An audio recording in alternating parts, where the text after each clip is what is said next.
I grew up in foster care. Anybody else grew up in the system? Make some noise if you was in the system. So I'm the only special motherfucker here, huh? It's cool, it's cool. I was state property. I'm valuable, okay? I am valuable. All the rest of y'all mamas and daddies had to love you. They didn't get paid or nothing, okay? Anybody house that I walked into from the time I was 11 till I was grown, they got paid off of me, bitch. I come with a check. I'm valuable. Oh, I want to say thank you to anyone who paid taxes between 1990 and 1999. Thank you so much. Because without your tax dollars, I wouldn't be standing here right now today. You know, the state of California pays so much money to make sure I don't die, because they knew I was going to be special. They knew it. They knew it. That was like, oh, this one right here, she gonna be a unicorn, and they was right. I'm the last black unicorn, bitch.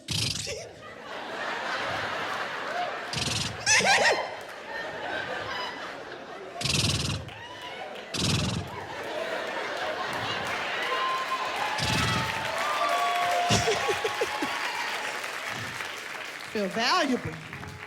I remember when I first went into foster care, I hated it. I didn't like it. It was messed up. I didn't want to be a part of it. I fucking hated it. Because kids used to make fun of me. It was, ooh, this one bitch named Kiosha. Ooh, I hate this bitch to this day. I can't stand that bitch.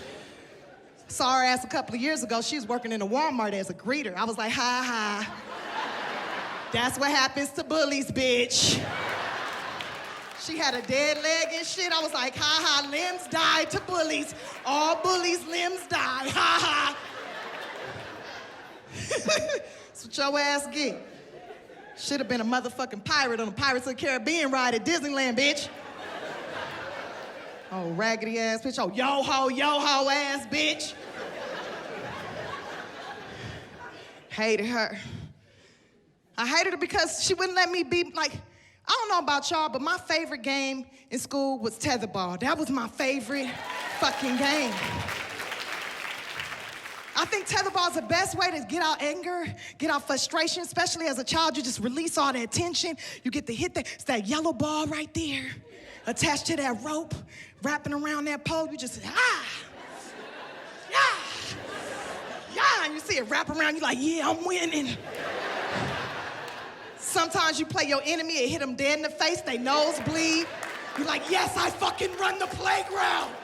I am the king. Game of Thrones style, bitch. That's what I felt like. Felt powerful. This bitch, Kiosha, she found out I was in the system. She didn't want to let me play. Coming up to play tetherball, she like, Tiffany, only people with mamas and daddies can play. Bitch, we don't even know if that's your real daddy. How you gonna do me? Just because you 15 in the 6th grade don't mean you get to run the playground, Kiosha. She wouldn't let me play, though. 3 weeks of her bullying me. 3 weeks of her telling me I can't play. 3 weeks of her punking me. And I couldn't take it no more. I fucking lost it. I needed to play tetherball. I mean, tetherball's the best thing. I really think they should have tetherballs in the workplace, because when you get upset with your boss or whatever, your coworkers working your nerves, you need to be like, excuse me, I need a break. I need a tetherball break.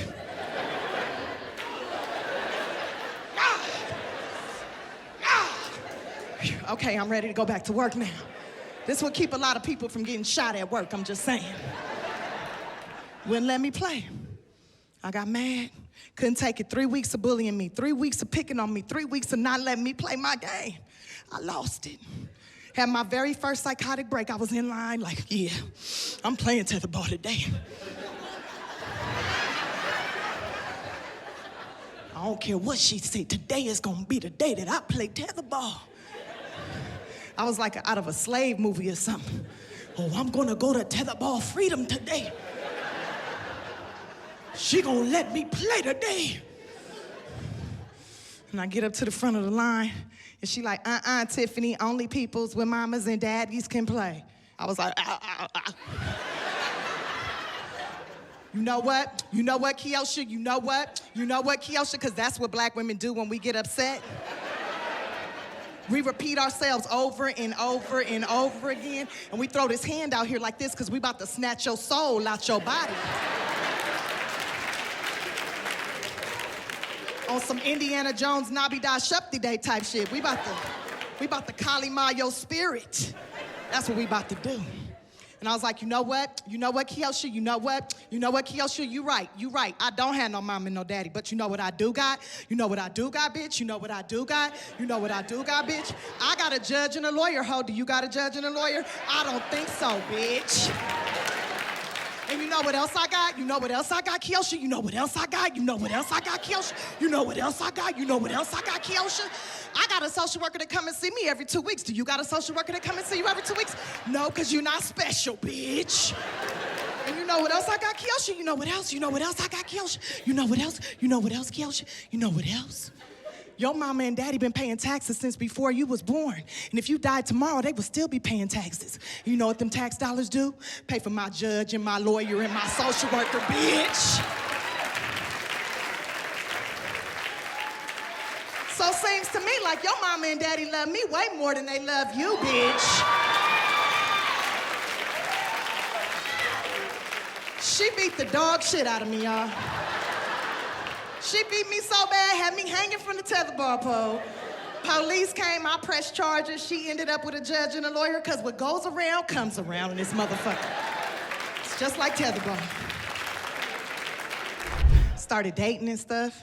I remember when I first started dating, I had fell in love with this one dude. Oh my God, I loved him so much. I know I had to love him because he didn't have no good job or nothing. Like, I used to let him drive my car and everything. Like, whoo, he was hitting corners in my Geo Metro. I loved him, I really did, I did. And he cheated on me and everything. Like, I didn't know at first, because like I was so done. You know, when you in your early 20s, it's like a dude could tell you anything. You'd be like, okay. Like, it was my birthday, and he had dropped me off at his grandma's house. He said he had a job interview. He's gonna go to the job interview and come back and pick me up. And that motherfucker didn't show up till the next day. And I was like, oh my God, what happened to you? And he was like, oh, I had got pulled over by the police. And I was like, yeah, that's right.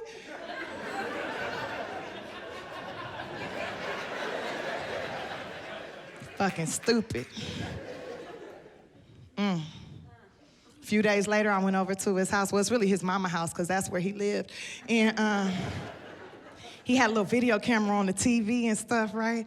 And I was like, ooh, let's make a movie. Let's get freaky and make a movie. And I had started recording, and he had snatched the camera from me, scratched my face. I still have a scratch mark on my face from that day. And I was like, damn, what's on the camera, right? And he was like, stay on my fucking shit. Like, don't be on my stuff. And he took the tape out, went down to the dumpster, threw the tape in the dumpster, and was like, you stay on my stuff. And then he tried to like get freaky with me, right? And I was like, you so crazy. Start kissing him and stuff. I was like, ooh, I got a boo-boo. I'll be right back, right? I went to the bathroom, stayed in there like 30 minutes, came out, was like, ooh, I'm sick, I need to go home, I'm gonna go home.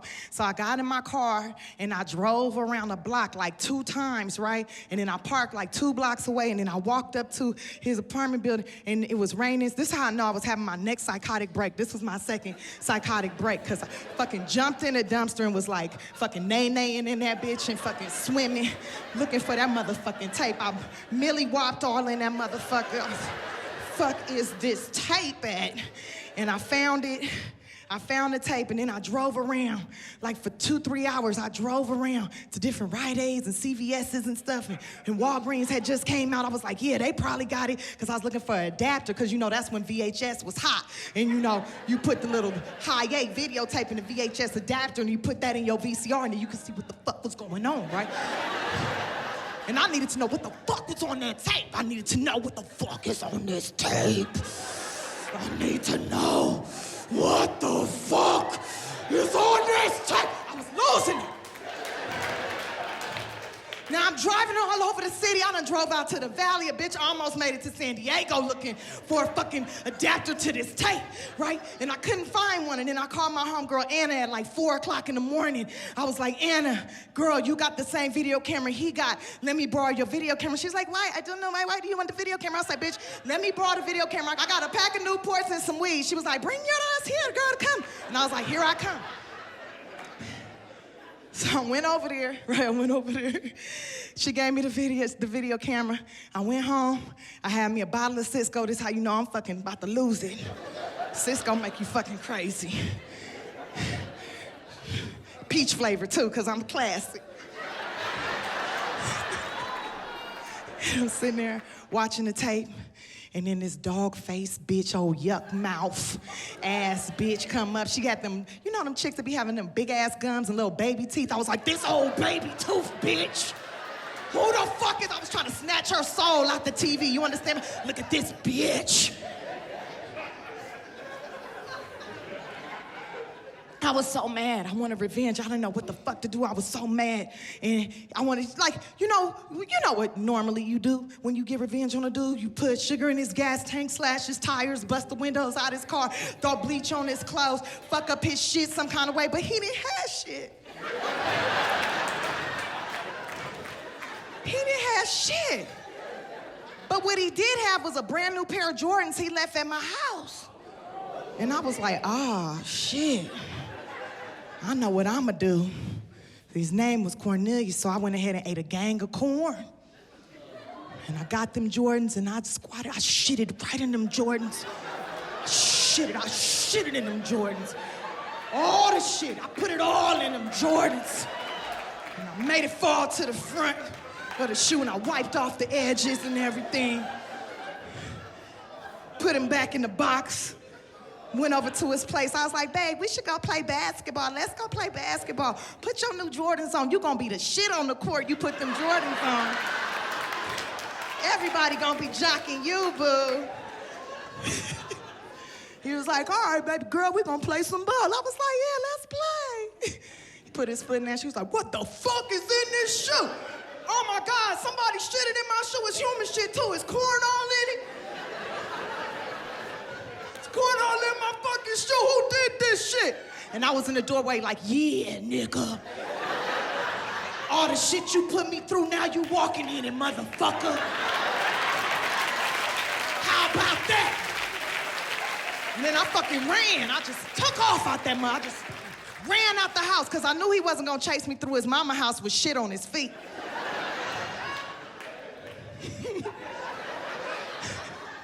Any questions?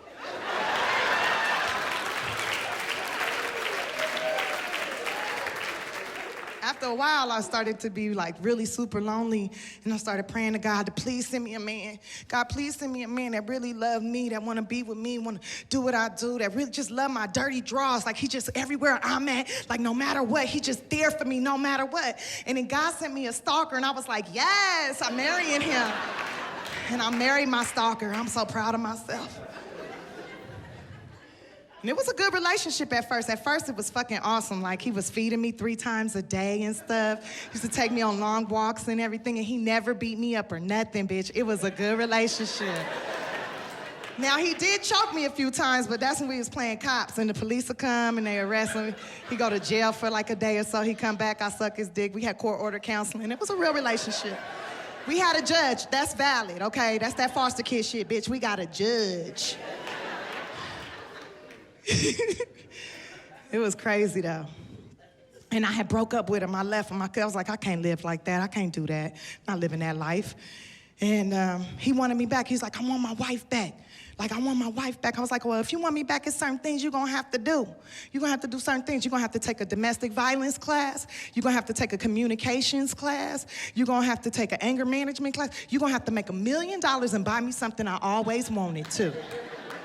So I'm thinking he'll never complete none of this shit, right? He took all the classes, he did all that. He got him a job as an executive at a studio, making money. And then he bought me a sleep number bed, bitch. I was like, oh my God, he loves me. He care about my rest, he loved me. My grandma taught me a lot though. She taught me how to value myself as a woman.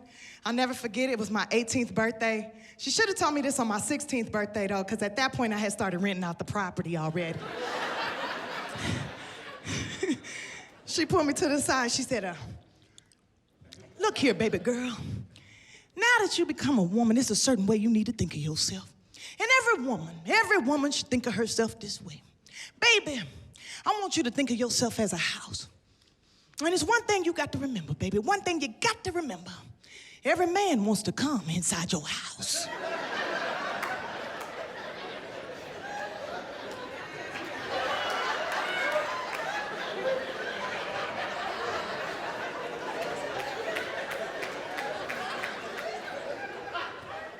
Now, you can't be having every man going in and out your house all the time. That bring your property value low.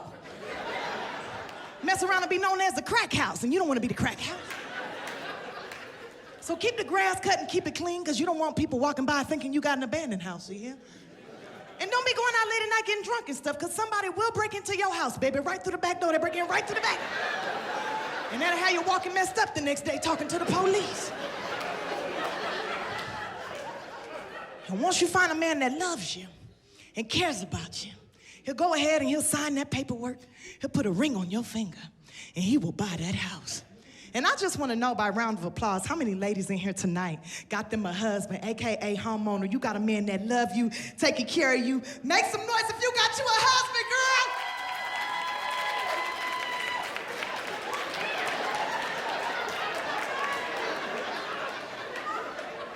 girl. That's it? So the rest of you bitches in here just renting their own? You just Section 8 the property out? Small Latin family of 15 living in there trying to make ends meet. Just, some of y'all got haunted houses. Every time a dude go in, he leave out with no spirit, no soul. He just dead on the inside. They call your coochie American Horror Story Season 1. Soul Snatcher.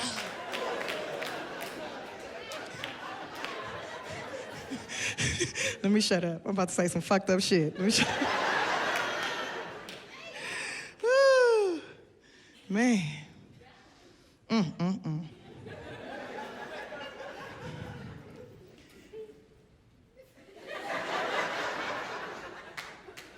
I'm taking a break. Y'all don't take a break when y'all go to work? Don't nobody do their job all the way through. It's fucking hot up here and my baby toe is dead.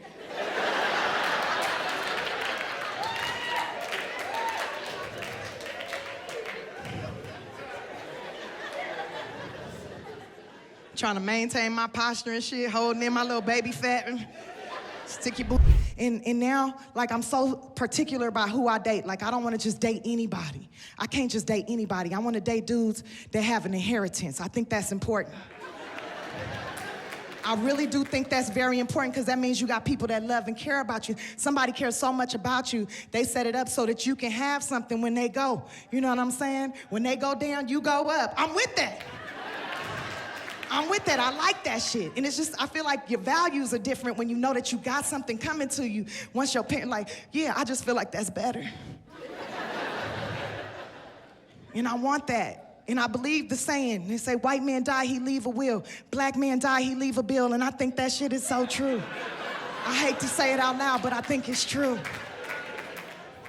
I had an uncle pass away not too long ago in his late 80s. You would think after being on this planet for 80-something years, you would have left something, a piece of land, a few $100,000 in a bank account, something.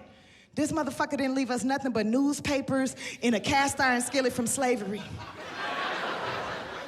And we know that it was from slavery because we took it to the Antique Roadshow and made some money off of that shit, so that's cool. It was messed up, though, because I don't know if you know this about black people, but when somebody passes away in the family and there's no money to bury him, they do fundraisers. Fundraisers galore. They'll do fish dinners or chicken fries, or they'll try to throw like a little get-together or something, get everybody to donate, get the church to donate. They'll do car washes, and that's the worst when you see your auntie Gladys out there washing cars and you know this bitch is too fat to wear a two-piece. I just can see it. It looks horrible. And it's so crazy, because they raised up enough money to get the casket, to get his suit, to have the ceremony and everything, but they didn't have enough money to buy the land to bury him. They didn't have enough money to put him in the ground. So they come to me, because they're like, oh, Tiff, you've been on a few shows, you know, you got some money. Can you go, we need you to bury Uncle. And I'm like, he never really did much for me in life. I don't know why y'all would even come at me like that. I mean, he let me go to the foster home and everything. I mean, like, what the fuck? Like, why would I? That don't make no sense. Like, we used to get sandwiches and stuff at Subway together, and he made me pay for them, so I really feel like I did my part. Can we just cremate him? Let's just cremate him and put him in a sandwich bag. He loves sandwiches. Put some tomatoes in there, a little turkey meat. He love that shit. Like, let's just do that.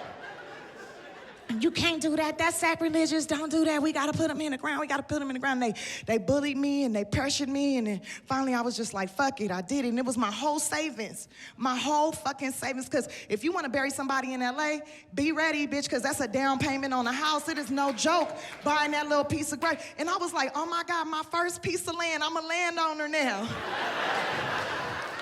But it got a dead body in it, though. Can't build no house on that. That should be like, that was a poltergeist.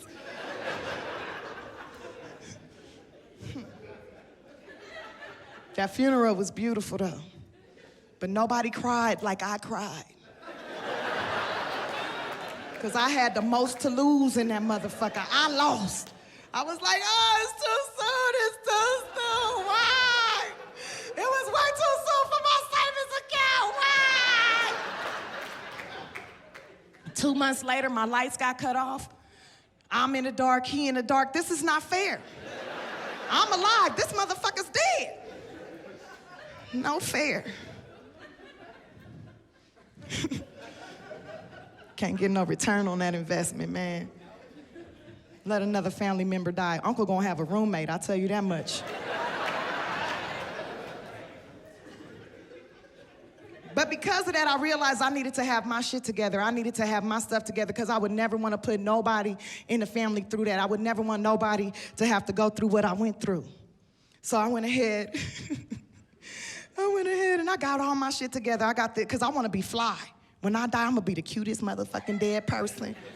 Okay, so I got a little girl in cosmetology school right now so she can whip my shit up real nice, okay? Because I'm pretty sure I'm going to be old. And I want to be butt naked. That's my goal, be butt fucking naked. And I want long mermaid hair to cover me up all the way down to here. I already bought the hair off of Facebook, so it's good. Got that shit in a plastic bag just waiting. And it's going to be long. It's about 72 inches, bitch. It's long. And then I got a throne. I'm gonna be in a throne. I'm gonna be on this throne, right? And it's gonna be at a nightclub in Hollywood. I already rented the space, it's done. So it's whatever, I'm there, okay? And I'm gonna be sitting in the throne with the long mermaid hair, and it's gonna be like an under the sea theme, right? And my arm gonna be moving like this. I'm gonna have the string on my arm, and it's gonna move my arm like this right here. And I'm gonna have a hologram on my face. I already did the video, so it's gonna be a hologram on my dead face, of my live face. I'm gonna be like, turn up, y'all. Don't cry. I'm so motherfucking happy right now. Y'all party. Have fun on me. Turn up, yeah. We playing all the hits. Like, and it's just crazy, like, how my life was going, like, full circle. And then I started to get, like, things was coming in, but they was coming in slow. And I was getting, like, gigs, but not really great gigs. It wasn't, like, something to really, like, launch a career. And it seemed like I kept getting pulled back for some reason. I don't know why. And I just started to get really depressed. I started getting really sad, y'all. And it was, like, the census had came around. Y'all know about the census? That's when they come to your house and stuff, and they try to count how many black people live in the neighborhood so they know where to put the Section 8 and everything.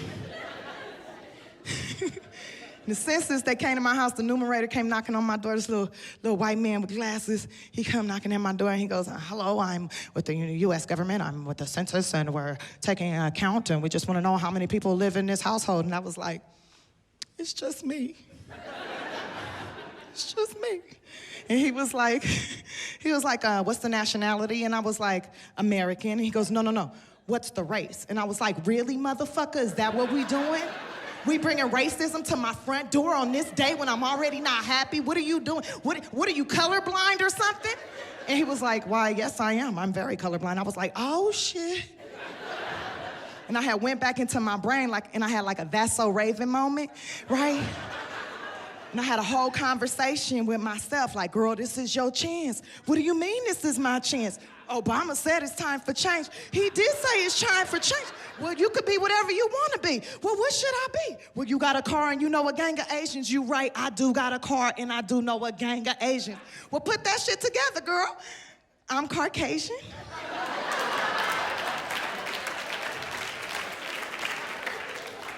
And he said, great, and he checked the white box, and my life has been fantastic ever since, y'all. Oh my God, it is so awesome being white. It is so fucking cool. 3 days after I became a white woman on paper, my credit score went up by 300 points, okay?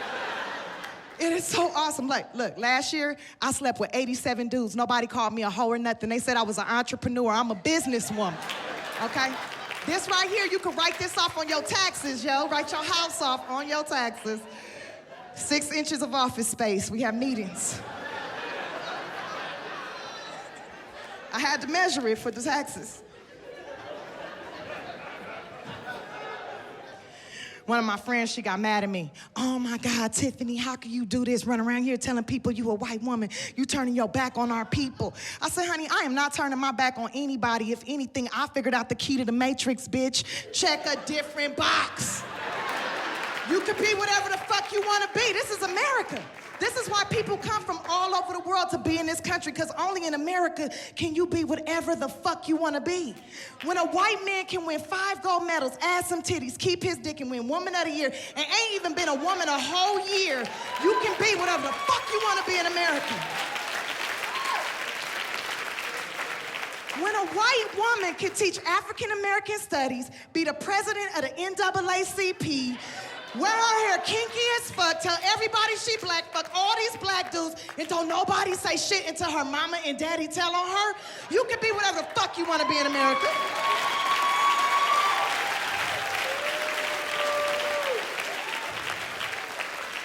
My cousin, straight up my cousin, true story, 2-time felon, could not get a job nowhere. Could not find, 2-time felon, could not get a job. I told her, check the white box and see what happens. She now works for Homeland Security, y'all. You can be whatever the fuck you want to be. Donald Trump is the president. You can be whatever the fuck. You can go on stage and be like, yeah, get those motherfuckers out of here. And now you the president? Fuck it, who knows? I can find the beauty in anything. And when I was in foster care, I started to realize how awesome it was because I got to live with so many different types of people. My very first foster family, they were Hispanic. They taught me how to speak Spanish. Me mucho gusta bailar. Me encantan los hamburguesas y los tacos, papi chula. Comer mi panocha. And I always have fun when I say that in Mexico. Because the Spanish dude go down on me, you know? And they taught me so much. They taught me how to cook. I know how to make carne asada tacos, enchiladas, pupusas, menudo. I know how to make horchata from scratch. They taught me how to cut grass and how to deliver babies. They taught me how to build houses from the ground up. I can build you a motherfucking house. They taught me how to get a job outside the Home Depot. They taught me how to fix cars. I could fix a transmission. I could rebuild a carburetor. Wait. They taught me how to rebuild an alternator and how to steal a carburetor. They taught me how to change tires. I know I can make the shit out of a quinceañera dress like it ain't nobody business. Okay, I could sew too. They also taught me how to play the accordion. I was the lead accordion player in a mariachi band, y'all, for like 9 months. I toured all over Southern California, some parts of Mexico. I was all in Arizona, New Mexico. I was doing it. Bitch, I was on El Telemundo and all that, okay? I was killing it. Young black girl playing the accordion. Hey, hey, hey. That was me. That was me. I did all the quinceañeras. I was killing it. And then my foster dad got deported on some weed charges. It was messed up. And then they moved me to a Jewish family, and I was so afraid, you guys. I was so scared. I was so scared to live with these Jews because the Mexicans had told me what the Jews had did to Jesus, and I was like, oh no. I'm a carpenter, and I got curly hair too. What's gonna happen to me? But turns out they were kind and nice people. Man, they taught me how to speak Hebrew. They threw me a bat mitzvah. I'm circumcised now, so it feels so good when I walk fast. Like, they just took the hood off, so it's like, she ready. You know, she just out there like, yes. If you ever see me walking fast down Crenshaw, don't stop me, because I'm feeling myself. You understand me? Oh, shit. This is the fuck I'm talking about. I need to walk more often. That's how I keep my weight down. I'll be busting on these walks. Woo! Who needs a man when you can walk fast in a motherfucker? Them Jews hooked me up for life.